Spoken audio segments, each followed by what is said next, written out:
Hello दोस्तों, मैं विकास एक बार फिर आपका स्वागत करता हूं आपके अपने यूट्यूब चैनल एग्ज़ाम वॉरियर पर। दोस्तों, करंट अफेयर्स के लिए हमने परीक्षा मंथन बुक की सीरीज़ चालू की थी और ये दूसरा लेक्चर होगा। कल के लेक्चर में हमने कुछ टॉपिक्स पढ़े थे और कोशिश करूँगा मैं एक हफ्ते में ये बुक समाप्त कर दूं, जिससे कि आपको करंट अफेयर्स पढ़ने में दिक्कत ना हो, है ना। तो दोस्तों, आज के जो नेक्स्ट टॉपिक्स हैं, और इसमें मैं सिलेक्टेड टॉपिक्स ही बना रहा हूँ जो कि इम्पोर्टेंट है, ठीक है। तो पहला टॉपिक है statue of equality. Statue of equality के बारे में हम जानते हैं, ये कहाँ पर बना हुआ है।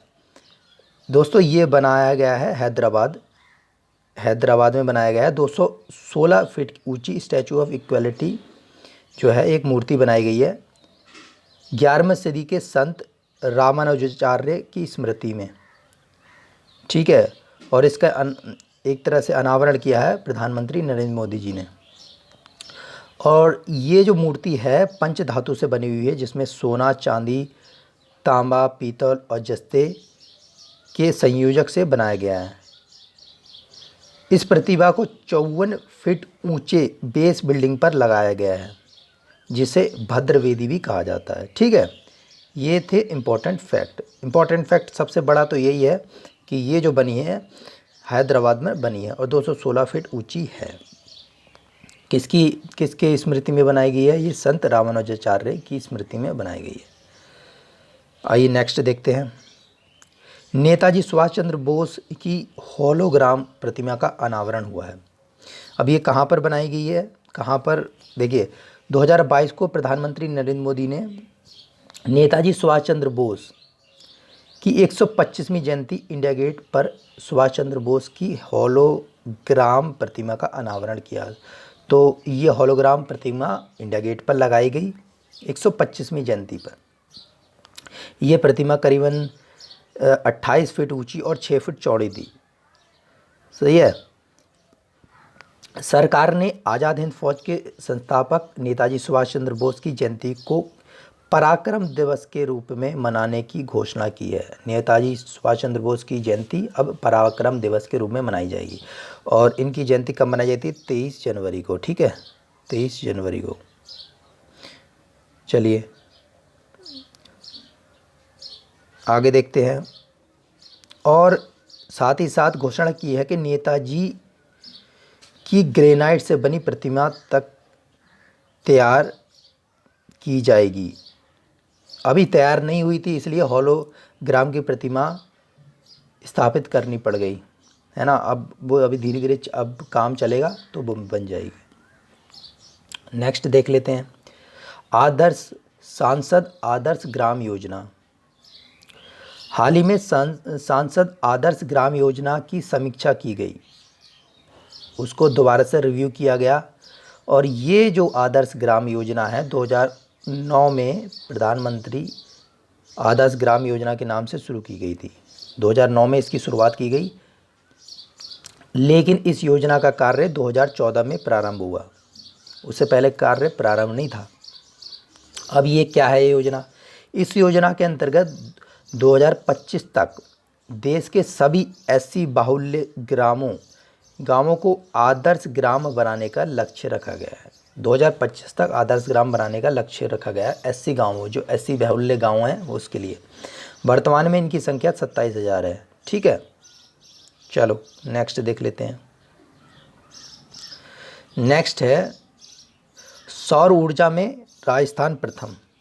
तो अगर कोई पूछे कि सौर ऊर्जा कहाँ पर सबसे ज़्यादा, कौन से राज्य प्रोडक्शन आजकल हो रही है, तो वो है राजस्थान, इस टाइम फर्स्ट पे आ गया है, सही है।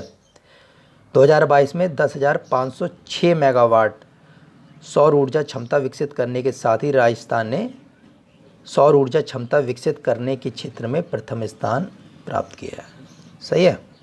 चलो नेक्स्ट देखते हैं। जम्मू कश्मीर में परिसीमन यानी कि डिलिमिटेशन, जिसमें जो सीटें होती हैं उसको चेंज किया जाता है। जम्मू कश्मीर में परिसीमन हो रहा है। फरवरी 2022 में परिसीमन आयोग ने अपनी संविदा रिपोर्ट में जम्मू कश्मीर में विधानसभा और लोकसभा क्षेत्र में बदलाव का प्रस्ताव दिया है। क्या है ये प्रस्ताव, ये देख लेते हैं।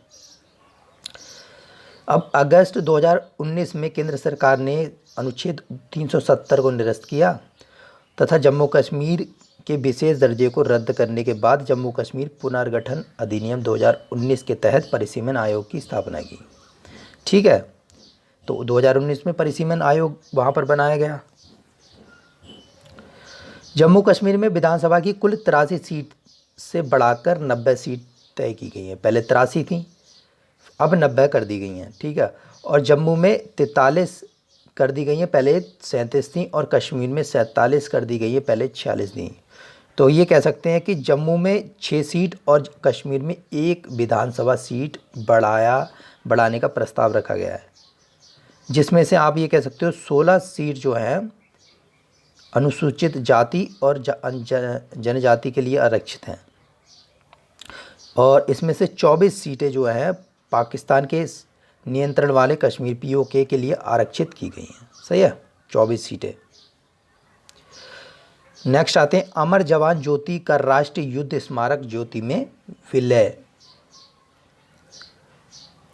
अब जनवरी 2022 में 1971 के भारत पाक युद्ध में शहीद होने वाले भारतीय सैनिकों की स्मृति में इंडिया गेट पर विगत 50 वर्षों से निर्बाध जल रही अमर जवान ज्योति को इंडिया गेट से तकरीबन 400 मीटर दूर स्थित राष्ट्रीय युद्ध स्मारक ज्योति में विलय करने का निर्णय लिया था। विलय कर दिया गया है। ठीक है, अब जो इंडिया गेट पर अमर जवान ज्योति है उसकी शुरुआत जो है 26 जनवरी 1972 में उस टाइम के प्रधानमंत्री इंदिरा गांधी ने की थी, जो कि 1971 के भारत पाक युद्ध में शहीद हुए सैनिकों की याद में की गई थी। ठीक है, तो ये 1971 का जो युद्ध हुआ था भारत पाक, उस युद्ध में जो हमारे जवान शहीद हुए थे उनकी स्मृति में ये ज्योति जलाई गई थी, जो तब से अब तक 50 साल तक जलती रही। ठीक है, और 2019 में जो 25 फरवरी 2019 में इंडिया गेट के पास युद्ध स्मारक बनाया गया, और वहाँ पर कम से कम 15.15 मीटर ऊंचा स्तंभ के नीचे ज्योति भी जलाई गई, एक और ज्योति वहाँ पर जलाई गई। सरकार का कहना यह है कि उन्होंने अमर जवान ज्योति को बुझाया नहीं है, बल्कि उसका विलय किया गया है। वहाँ मतलब वहाँ से ले जाकर जो युद्ध स्मारक वाली जो ज्योति है उसमें जाके विलय कर दिया है। और जो अमर जवान ज्योति थी 1971 की, एक तरह से दूसरे युद्धों के सही युद्ध को श्रद्धांजलि देने के लिए, लेकिन भारतीय सैनिकों के एक तरह से वहाँ पर नाम ज़्यादा नहीं थे, क्योंकि उसमें ज़्यादातर जो इंडिया गेट में है वो वर्ल्ड वार के टाइम में जो शहीद हुए हैं उनके नाम ज़्यादा हैं। जो इंडिपेंडेंट होने के बाद जो शहीद हुए हैं उनके नाम कम थे, तो इसलिए उन्होंने गवर्नमेंट ने ये सोचा कि युद्ध स्मारक बनाए जाएं, क्योंकि उसमें हर एक जो सैनिक है शहीद हुए हैं उनके नाम दिए गए हैं, तो इसलिए उसका विलय जो है राष्ट्रीय युद्ध स्मारक में किया गया है। ठीक है, चलो अगला देख लेते हैं। नेक्स्ट है फसलों की ई खरीद, यानी कि ये कह सकते हो ऑनलाइन खरीद। हाल ही में हरियाणा फसलों की ई खरीद करने वाला पहला राज्य बन गया। अगर कोई पूछे कि पहला राज्य ई मतलब ऑनलाइन खरीद करने के लिए कौन सा है, तो हरियाणा है। ठीक है, हरियाणा सरकार ने ई खरीद करने के लिए मेरी फसल मेरा ब्यौरा, समझ में आ गई, मेरी फसल मेरा ब्यौरा पोर्टल लॉन्च किया है। अब इसमें क्या है कि एमएसपी पर 14 फसल, कौन कौन सी हैं 14 फसल? गेहूँ, सरसों, जौ, चना, धान, मक्का, बाजरा, कपास, सूरजमुखी, मूंग, मूंगफली, अरहर, उड़द और तिल की खरीदी जाएंगी। ठीक है, ये 14 फसलें खरीदी जाएंगी मेरा मेरा मेरी फसल मेरा ब्यौरा। नेक्स्ट देख लेते हैं, वैश्विक पारंपरिक औषधि केंद्र। वैश्विक पारंपरिक औषधि केंद्र जो है वो कहाँ बनाया गया है, उसको कहाँ स्थापना की जाने की मंजूरी की है। दोस्तों ये है गुजरात के जामनगर। तो याद रख लेना, गुजरात के जामनगर में WHO के वैश्विक पारंपरिक औषधि केंद्र की स्थापना की जाएगी। तो गुजरात के जामनगर में, ठीक है, इतना ही इम्पोर्टेंट है, इसमें ज़्यादा इम्पोर्टेंट नहीं करना। अगला आता है दोस्तों सीड योजना। सही है, सीड योजना 26 फरवरी 2022 केंद्रीय सामाजिक न्याय और अधिकारिता मंत्रालय ने गैर अधिसूचित खानाबदोश अर्धघुमंतु समुदाय यानी कि D notified nomadic and semi nomadic communities NDT बोलते हैं, DNT के कल्याण के लिए ये स्कीम लॉन्च की गई है। किस किस के लिए लॉन्च की गई है? D notified nomadic semi nomadic जो कम्युनिटीज़ हैं, गैर अधिसूचित खानाबदोश और कह सकते हो अर्धघुमंतु जो समुदाय है, उनके लिए ये स्कीम लॉन्च की गई। उनकी एम्पावरमेंट के लिए, उनके भले के लिए, कल्याण के लिए ये स्कीम लॉन्च की गई। इस स्कीम के तहत क्या है, 2021-22 से 25-26 तक यानी कि 5 वर्षों में की अवधि में 200 करोड़ रुपए खर्च किए जाएंगे। इन समुदाय के उम्मीदवारों के लिए अच्छी गुणवत्ता की कोचिंग दी जाएगी ताकि वे प्रतियोगी परीक्षाओं में शामिल हो सके तथा व्यावसायिक पाठ्यक्रम जैसे चिकित्सा, इंजीनियर, MBA आदि में प्रवेश ले सकें। ठीक है, तो ये थी ये सीड योजना। नेक्स्ट आता है विद्यांजलि।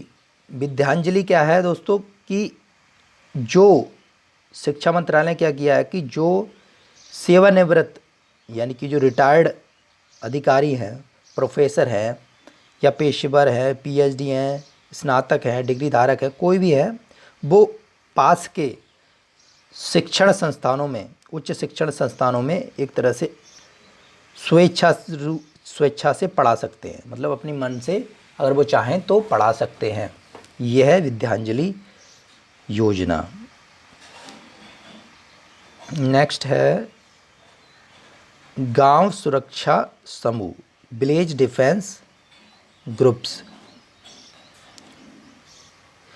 जम्मू कश्मीर सरकार ने जम्मू कश्मीर के गांवों के निवासियों के लिए सुरक्षा प्रदान करने के लिए गांव सुरक्षा समूह, विलेज डिफेंस ग्रुप्स का गठन किया है।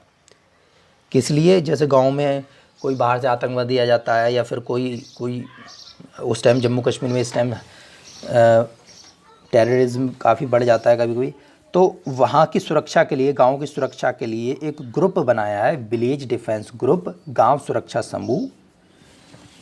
ठीक है,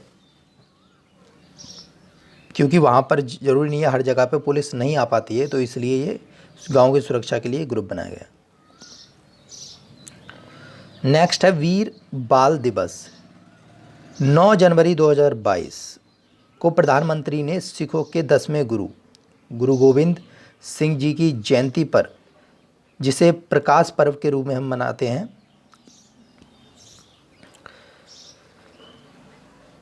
गुरु गोविंद सिंह जी के छोटे साहिबजादे जोरावर सिंह, साहिबजादे फतेह सिंह, साहिबजादे अजीत सिंह व जुझार सिंह के बलिदान की याद में, उनके बलिदान की याद में 26 दिसंबर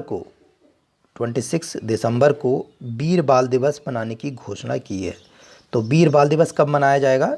26 दिसंबर। ठीक है।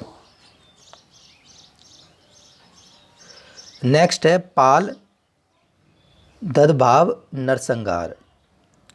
पाल ददभाव नरसंहार, ये आपने शायद सुना नहीं होगा, बट काफ़ी बड़ी ये ट्रेजेडी थी उस टाइम की, काफ़ी बड़ी घटना थी। 7 मार्च 2022 को पाल ददभाव नरसंहार के 100 साल पूरे हुए। इसके 100 साल पूरे हो गए हैं। हाल ही में गुजरात सरकार ने इसे जलियांवाला बाग हत्याकांड से भी बड़ा नरसंहार बताया। अब इस नरसंहार के बारे में देखते हैं क्या है। यह हत्याकांड 7 मार्च 1922 को गुजरात के सावरकांठा जिले के पाल, चितरिया और ददबाब गांव में हुआ था। कौन कौन से गांव हैं? पाल, चितरिया, ददबाब गांव में हुआ था। मोतीलाल तेजावत जो इनके नेतृत्व में, मोतीलाल तेजावत के नेतृत्व में अंग्रेजों और सामंतों द्वारा किसानों पर लगाए गए भू राजस्व कर के विरोध में, जो भू राजस्व कर थे उनके विरोध में वारिस नदी, जो गुजरात में वारिस नदी के तट पर आंदोलन किया गया। इस पर जो अंग्रेजी कमांडर, क्या नाम था? H.G. सटन ने ग्रामीणों पर गोलियां चलाने का आदेश दिया और इस अंधाधुंध गोलीबारी में लगभग 1000 से ज़्यादा आदिवासी भील किसान मारे गए। तो काफ़ी बड़ा नरसंहार था ये। और जो अगर हम बात करें तो नेतृत्व किसके नेतृत्व में है? मोतीलाल तेजावत। तो ये याद करने का है। कब ये नरसंहार हुआ? 7 मार्च 1922 को गुजरात में। आज का लास्ट टॉपिक है एशिया का सबसे बड़ा बायो CNG संयंत्र। ठीक है। तो सबसे बड़ा CNG जो संयंत्र जो है वो बनाया गया है, कहाँ पर बनाया जा रहा है? ये है आपका इंदौर में। तो बस हमें इतना याद करना है कि सबसे बड़ा जो बायो CNG संयंत्र है वो कहाँ पर बन रहा है? वो बन रहा है इंदौर में। बस दैट्स इट। इतनी ही इम्पोर्टेंट इसमें चीज़ें हैं जो कि हमें याद करना है। और PPP मॉडल पे बनाया जा रहा है। बाकी कोई ज़रूरत नहीं है ज़्यादा दिमाग लगाने की। सही है। तो दोस्तों ये थे आज के इम्पॉर्टेंट करंट अफेयर्स जो कि हम सीरीज़ चला रहे हैं परीक्षा मंथन की। बहुत इंपॉर्टेंट बुक है, वैसे बढ़िया बुक है। आप चाहें तो फॉलो कर सकते हैं क्योंकि आप इसको PCS लेवल तक की पढ़ाई कर सकते हैं। फैक्ट तो है ही इसमें पूरे के पूरे, बट आपको फ़ायदा मिलेगा। तो अगर आप यही सीरीज़ में जुड़े रहेंगे तो भी आपको ये पूरी बुक पढ़ ली जाएगी और आपको पता भी नहीं लगेगी। एक हफ्ते के अंदर अंदर ये बुक 1 हफ्ते से पहले ही ख़त्म हो जाएगी। कोई दिक्कत वाली बात नहीं है ज़्यादा।